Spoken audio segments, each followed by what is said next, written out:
नमस्कार दोस्तों, स्वागत है आपका हमारे चैनल पर। आज हम एक ऐसे सब्जेक्ट पे चर्चा करने जा रहे हैं जो कल तक एक साइंटिफिक स्टोरी की तरह लगता था, लेकिन आज वही एक साइंटिफिक गोल में तब्दील हो चुका है। और वो विषय है हमारे इस ह्यूमंस का दूसरे ग्रहों पर बसने का एक सपना। क्या आपने कभी सोचा है कि आखिर ऐसा क्या कारण है कि इंसान अपनी इस सुंदर धरती को छोड़कर, सुंदर पृथ्वी को छोड़कर किसी बंजर और अनजान ग्रह पर जाने की कोशिश कर रहा है? आखिर इस पूरी जद्दोजहद के पीछे की वजह क्या है? क्या प्रयास हो रहे हैं और अगर ये सफल हो गए तो इसके क्या परिणाम होंगे? आज के इस वीडियो में हम इन्हीं सवालों के जवाब तलाशेंगे। आखिर इस पृथ्वी को छोड़ने की मजबूरी क्या है? दोस्तों, मानव को दूसरे ग्रहों पर बसने के पीछे कोई एक कारण नहीं है, बल्कि कई गहरी और चिंताजनक वजह हैं जिस वजह से एज ए ह्यूमन हम लोग दूसरे ग्रह की तरफ रुख कर रहे हैं। मुख्य रूप से अगर इसको आप देखेंगे तो इसके दो हिस्सों में बांट सकते हैं। एक है ह्यूमंस का दूसरे ग्रहों पर बसने की मजबूरी में सबसे पहला कारण आता है उसका एग्जिस्टेंशियल थ्रेट, अस्तित्व का संकट, क्योंकि हमारा यह ग्रह आज गंभीर खतरों का सामना कर रहा है। एनवायरमेंटल चेंजेस, बढ़ता तापमान, आइसबर्ग्स, ग्लेशियर्स का पिघलना और एक्सट्रीम कंडीशन, वेदर का एक्सट्रीम कंडीशन, बारिश हो रहा है तो बहुत बारिश हो रहा है, ठंड है तो बहुत ज्यादा ठंड पड़ रहा है, जहां गर्मी है वहां बहुत ज्यादा गर्मी है। इससे हमारे रहने की परिस्थितियों को कठिन बना दिया है। साथ ही हमारा जो जनसंख्या, जो हमारा पॉपुलेशन है, उसके कारण भी यहां पे जितने भी संसाधन उपलब्ध हैं, पीने का पानी, खाने के तरीके, अलग अलग तरह का जितना भी हमारा संसाधन है, उन सब में तेजी से कमी आ रहा है। जबकि दूसरी वजह अगर खोजिएगा तो ग्लोबल वार्मिंग हमारे पूरे इकोसिस्टम को इस मूलभूत बदलाव के लिए आगे नए तरीकों का इजाद करने पर मजबूर कर रहा है। और इन सबको तो छोड़िए, जो 2019-20 में आया कोविड, उसने ये आपको दिखा दिया कि कुछ ऐसा भी कभी हमारे इस पृथ्वी पर संभव है कि पूरे ह्यूमन का एग्जिस्टेंस एक साथ खत्म हो जाए।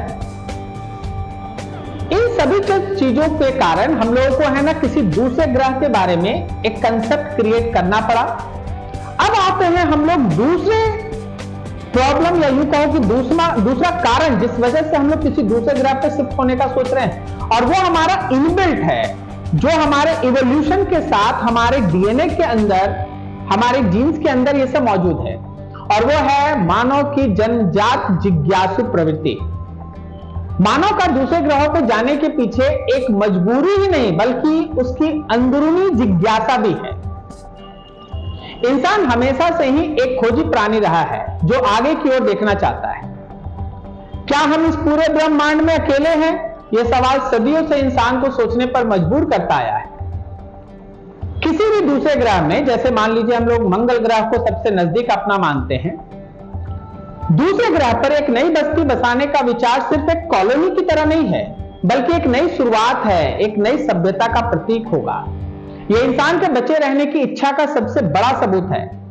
आसान भाषा में कहें तो यह पृथ्वी पर आने वाले किसी भी बड़ी आपदा के बारे में इंसानों के बचे रहने का यह एक बैकअप प्लान है। लाइफ इंश्योरेंस की तरह आप इसे देख लीजिए। इस महत्वाकांक्षी लक्ष्य को हासिल करने के लिए दुनिया भर में जबरदस्त प्रयास हो रहे हैं, जिसमें कुछ प्राइवेट कंपनी और कुछ गवर्नमेंट एजेंसीज दोनों ने बड़ी भूमिका निभाई है। पहले अंतरिक्ष का जितना भी काम हो रहा था, हमारे स्पेस में जाने का जितना भी काम हो रहा था, वो बेसिकली कोई गवर्नमेंट ऑर्गेनाइजेशन ही कर रही थी। लेकिन अब जितने भी प्राइवेट कंपनी हैं, उनमें से बहुत सारे इसमें बहुत तेजी से है ना डेवलपमेंट लाए हैं। एलन मस्क की स्पेसएक्स सीधे तौर पर मंगल ग्रह पे इंसानों को बसने के लायक बनाने का काम कर रही है, और उनका स्टारशिप प्रोजेक्ट एक ऐसा पुनः प्रयोग हो सकने वाला रॉकेट बना रहा है, या ऑलरेडी बोलिए कि बना चुका है, जो सैकड़ों लोगों को हमारे मार्स, मंगल ग्रह पर ले जा सके। वहीं जेफ बेजोस की ब्लू ओरिजिन पृथ्वी के उद्योगों से मुक्त कर नए ग्रह पे जाने की तैयारी हो रही है। अंतरिक्ष में ऐसे कॉलोनियां बनाने का हम लोग सपना देख रहे हैं जहां लाखों लोग रह सके। गवर्नमेंट के लेवल पे अगर बात किया जाए तो नासा का आर्टेमिस कार्यक्रम चंद्रमा पर वापसी और वहां स्थानीय मौजूदगी दर्ज करने की तैयारी में है। तो वहीं भारत की तरफ से इसरो अपने सफल मंगलयान मिशन के बाद अब कुछ नए मिशन पर काम कर रहा है जो भारतीय अंतरिक्ष यात्रियों को अंतरिक्ष में भेजेगा और भविष्य में चांद और मंगल पर मानव मिशन की योजनाओं को और भी ज्यादा प्रमोट करने का प्रयास करेगा। यह सच है कि मंगल पर इंसानी बस्ती बसाने का सपना अभी पूरा होने में वक्त लगेगा, लेकिन इस रास्ते में हमने कई बड़ी कामयाबियां हासिल ऑलरेडी कर ली है। मिसाल के तौर पे अगर आप देखिएगा तो नासा के परसेवरेंस और क्यूरियोसिटी रोवर्स हमारे उस रेड प्लैनेट की मिट्टी और चट्टानों का अध्ययन कर रहे हैं ताकि वहां पानी और जीवन की संभावना का पता लगाया जा सके। चांद पर पानी की खोज एक और बड़ी उपलब्धि रही है। वैज्ञानिकों ने चंद्रमा के पोल्स पर बर्फ के रूप में मौजूद पानी का पता लगाया है, जिसका इस्तेमाल भविष्य में पीने, ऑक्सीजन बनाने और ईंधन के रूप में किया जा सकता है।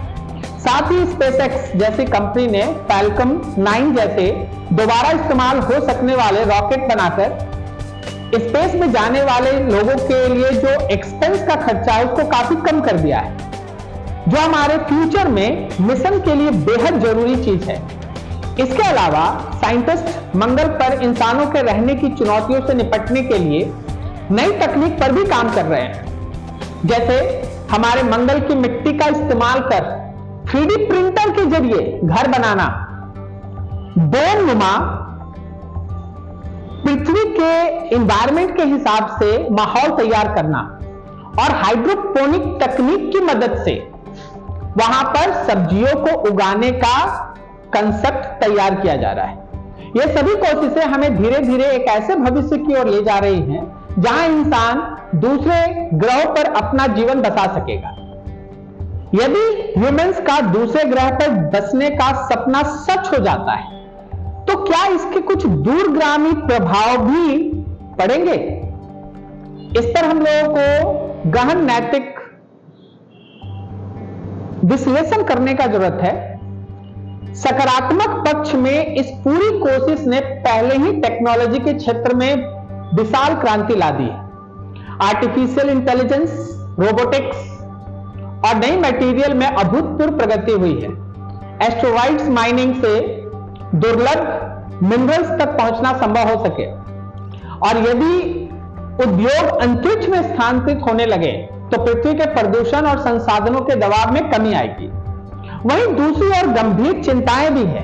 क्या ये अवसर केवल धनवान और शक्तिशाली लोगों तक ही सीमित रह जाएगा, जिससे एक नए प्रकार की अंतरिक्ष उपनिषदवाद की शुरुआत होगी? क्या हमें दूसरे यहां भी उसी तरह, हम दूसरे ग्रहों का भी उसी तरह से दोहन स्टार्ट करने जा रहे हैं जैसे कि हमने पृथ्वी के साथ किया है? क्या वहां के संभावित इकोसिस्टम को नुकसान पहुंचाना उचित होगा?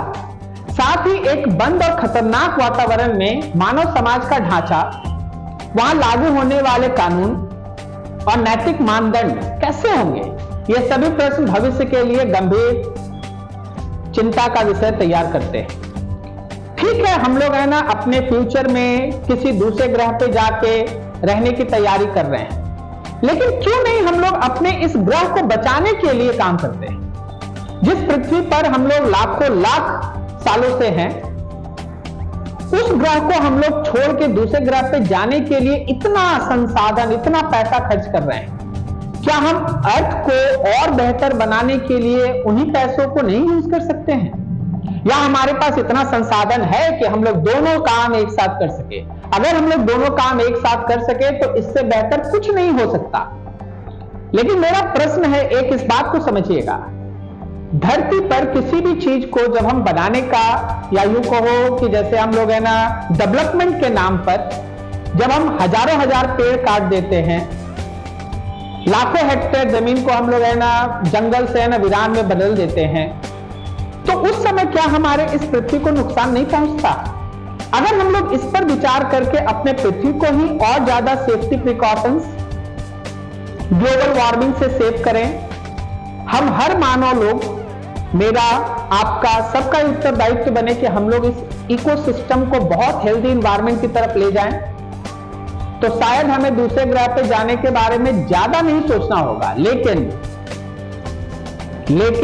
फिर भी मैं ये कहूंगा कि जो हमारे दूसरे ग्रह पे जाने का सपना है उसे हमें जरूर पूरा करना चाहिए, लेकिन अपने घर को उजाड़ के नहीं, अपने इस पृथ्वी को नष्ट करके नहीं।